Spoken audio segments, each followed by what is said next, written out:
Guten Tag, ich bin Wilhelm Nell von Krampe-Harrex. Heute geht es um das Thema Polypropylenfasern für den Brandschutz in Tunneln. Brände in Tunneln unterbrechen hoch ausgelastete Verkehrswege für längere Zeit und verursachen enorme volkswirtschaftliche Schäden. Die höchsten Anforderungen an eine Tunnelkonstruktion sind die Standsicherheit und die Tragfähigkeit. Der Tunnel muss nach einem Brand weiter nutzbar sein. Zur Sicherstellung der Tragfähigkeit und Standsicherheit eines Tunnels ist ein Brandschutzkonzept erforderlich. Dieses muss möglichst früh mit in die Planung einbezogen werden und eine einfache Durchführbarkeit bieten. Hier bieten sich Polypropylenfasern perfekt an. Bei einem Brand treten sehr hohe Temperaturen auf. Binnen weniger Minuten können die Temperaturen weit über 1000 Grad steigen. Aufgrund der zu geringen Gaspermeabilität des Betons können großflächige Abplatzungen an der Oberfläche entstehen, die dann weitergehend zu einem Verlust der Tragfähigkeit und Standsicherheit führen. Jedoch müssen die Rettungswege für Rettungskräfte freigehalten werden und Fluchtwege müssen ermöglicht werden. Ein weiterer Aspekt ist die Gebrauchstauglichkeit. Der Tunnel darf nach einem Brand nicht so weit verformt werden, dass er nicht mehr nutzbar ist. Das Problem des herkömmlichen Betons ist die zu geringe Gaspermeabilität. Bei der Temperatureinwirkung wird das chemisch und physikalisch gebundene Wasser in Dampf verwandelt. Dabei geschieht eine Volumenzunahme von über 1000%.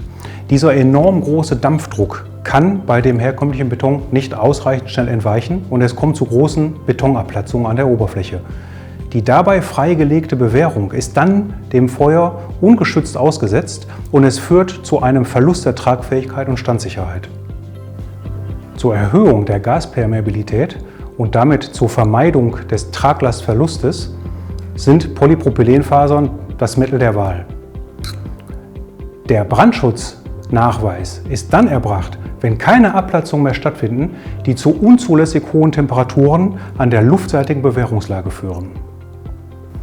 Wie funktioniert der Brandschutz mit Polypropylenfasern? Während des Schmelzvorgangs penetrieren Schmelz- oder Zersetzungsprodukte in die Zementsteinmatrix. Dadurch wird ein sehr großes Netz an Poren und feinsten Kapillaren frei. Der Dampfdruck kann somit hervorragend entweichen und sich entsprechend in kurzer Zeit abbauen. Die Gaspermeabilität des Betons wird enorm erhöht. Die Wirksamkeit der Polypropylenfasern als geeignetes Mittel für den Brandschutz ist bereits nachgewiesen.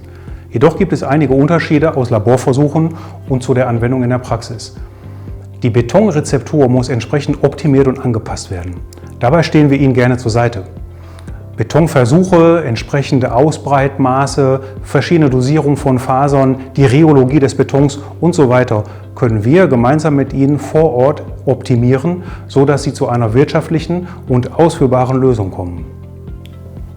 Ein Beispiel für den Einsatz von Polypropylenfasern für den Brandschutz ist das Pilotprojekt der Deutschen Bahn Alter Schlüchterner Tunnel. Hier wurde der Brandschutz mit Polypropylenfasern für die Sanierung des alten Schlüchterner Tunnels hergestellt, als auch für den Neubau des neuen Schlüchterner Tunnels.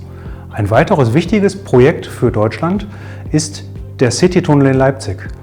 Hier wurde zwischen 2012 und 2014 eine 3,4 Kilometer lange Tunnelröhre hergestellt und zwar zum ersten Mal in Deutschland wurde da der Brandschutznachweis komplett über Polypropylenfasern geführt.